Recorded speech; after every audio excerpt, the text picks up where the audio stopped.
श्रीराम जय जय राम, श्रीराम जय जय राम। नीलाम्बुज श्यामल कोमलांगम सीता समारोपित वामभागम पाणव महासायक चारुचापम नमामि रामम रघुवंशनाथम। ओम श्री सीतारामचंद्राभ्याम नमः। उमा महेश्वराभ्याम नमः।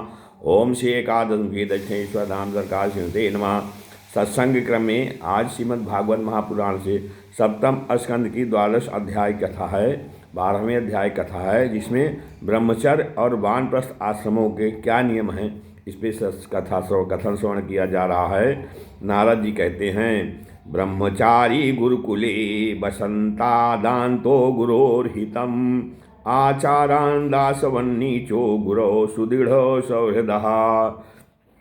नारद जी कहते हैं, धर्मराज युधिष्ठिर गुरुकुल में निवास करने वाला ब्रह्मचारी अपनी इंद्रियों को वश में रखकर दास के समान अपने को छोटा माने और गुरुदेव के चरणों में शुद्ध अनुराग रखे और उनके हित के कार्य करता रहे। सायंकाल और प्रातःकाल गुरु, अग्नि, सूर्य और शेष देवताओं की उपासना करे और मौन होकर एकाग्रता से गायत्री का जप करता हुआ दोनों समय की संध्या करे। फिर गुरु जी जब बुलावें तभी पूर्णतया अनुशासन में रहकर उनसे वेदों का स्वाध्याय करे। पाठ के प्रारंभ और अंत में उनके चरणों में सिर टेक कर प्रणाम करे। शास्त्र की आज्ञा के अनुसार मेखला, मृगचर्म, वस्त्र, जटा, दंड, कमंडल, यज्ञोपवीत तथा हाथ में कुछ धारण करे। सायंकाल और प्रातःकाल भिक्षा मांग कर लावे और उसे गुरु जी को समर्पित कर दे। वे आज्ञा दें तब भोजन करे और यदि कभी आज्ञा ना दें तो उपवास कर ले। और क्या कहते हैं कि अपने शील की रक्षा करे, थोड़ा खाए, अपने कामों को निपुणता के साथ करे, ठीक ढंग से करे, स्त्री श्रद्धा रखे और स्त्रियों को और इंद्रियों को अपने वश में रखे। स्त्री और स्त्रियों के वश में रहने वालों के साथ जितनी आवश्यकता हो उतना ही व्यवहार करे और जो गृहस्थ नहीं हैं और ब्रह्मचार्य का व्रत लिए हुए हैं उसे स्त्रियों की चर्चा से ही अलग रहना चाहिए। इंद्रियां बड़ी बलवान हैं, ये प्रयत्नपूर्वक साधन करने वालों के मन को भी शुद्ध करके खींच लेती हैं। युवक ब्रह्मचारी युवती गुरुपत्नियों से बाल सुलझवाना, शरीर मलवाना, स्नान करवाना, उपटन लगवाना इत्यादि कार्य न करवावें। स्त्रियां आप आग के समान हैं और पुरुष घी के घड़े के समान हैं। एकांत में तो अपनी कन्या के साथ भी न रहना चाहिए। जब वह एकांत में ना हो तब भी आवश्यकता अनुसार उसके पास रहना चाहिए। कहते हैं, नवग्नि प्रमदाना में घित कुंभ समापुमान सुताम विशुद्ध जहो जहिया धन्यदा यावदर्थ कृत। फिर कहते हैं, जब तक जीव आत्म साक्षात्कार के द्वारा इन देह और इंद्रियों को प्रतीत मात्र निश्चय करके स्वतंत्र नहीं हो जाता तब तक मैं पुरुष हूँ और यह स्त्री है, यह द्वैत नहीं मिटता और तब तक यह गृह भी निश्चित है, तब तक यह भी निश्चित है कि ऐसे पुरुष यदि स्त्री के संसर्ग में रहेंगे तो उनकी उनमें भोग्य बुद्धि हो ही जाएगी।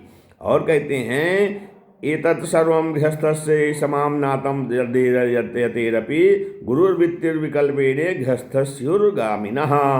कहते हैं, ये सब शील रक्षा आदि गुण गृहस्थ के लिए और सन्यासी के लिए भी विहित हैं।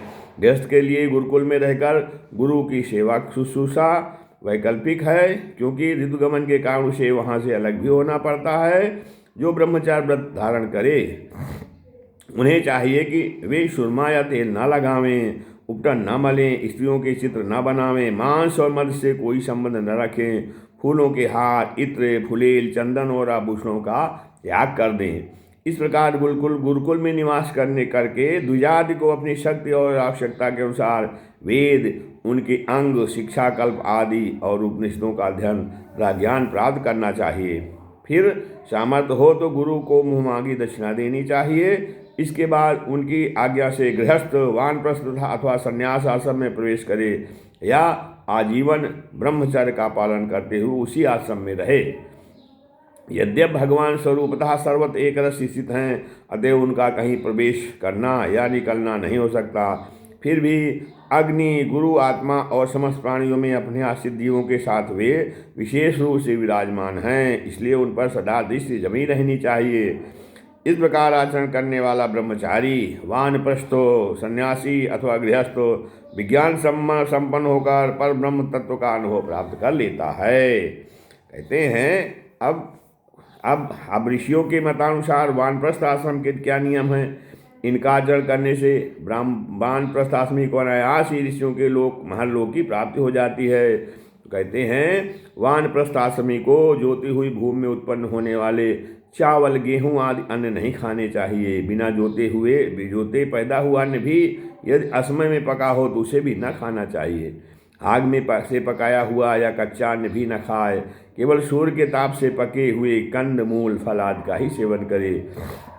जंगलों में अपने आप पैदा हुए धान्यों से नित्य नैमित्तिक चारु पुरोडास का हवन करे। जब नए नए अन्न फल फूल आदि मिलने लगे तब पहले के इकट्ठे किए हुए अन्न का परित्याग कर दे। अग्निहोत्र के अग्नि की रक्षा के लिए ही घर पर्णकुटी अथवा पहाड़ की गुफा का आश्रय ले स्वयं शीत वायु अग्नि वर्षा और घाम का सहन करे। सिर पर जटा धारण करे और केश रोम नख एवं दाढ़ी मूछ न कटवाए तथा मैल को भी शरीर से अलग न करे।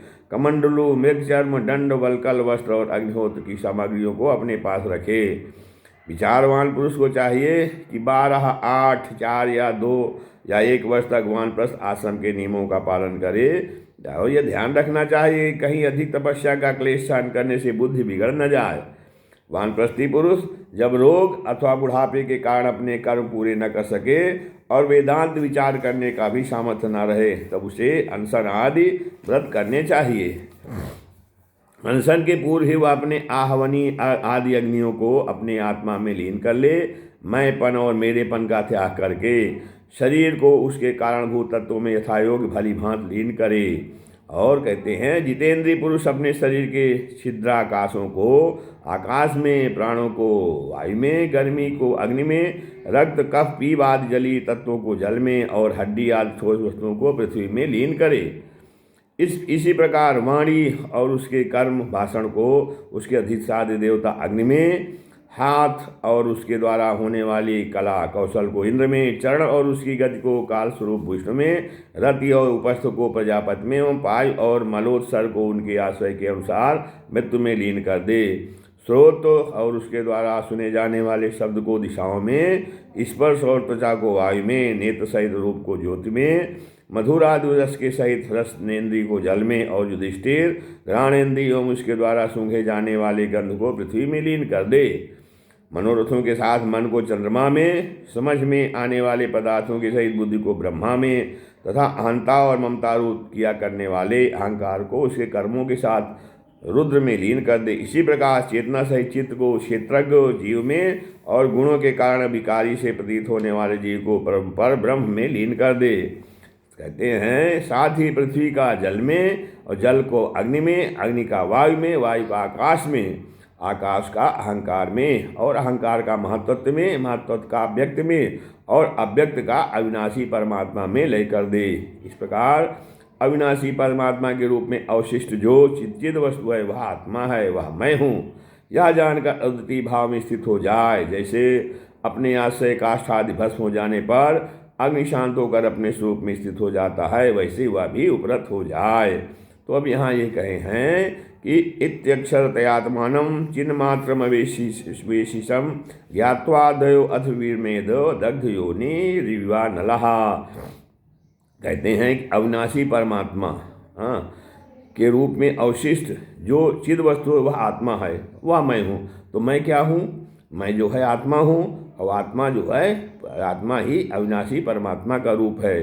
तो ऐसा जानकर ये जो भाव है ये अद्वितीय भाव है। यदि इसमें स्थित हो जाए तो कहते हैं ये उसी प्रकार है कि जैसे अपने आश्रय काष्ठ आदि जैसे अग्नि जो है काष्ठ को जला करके फिर अपने स्वरूप में स्थित हो जाता है, वैसे वह भी उपरत हो जाता है। श्री राम जय राम जय जय राम, श्री राम जय राम जय जय राम, श्री राम।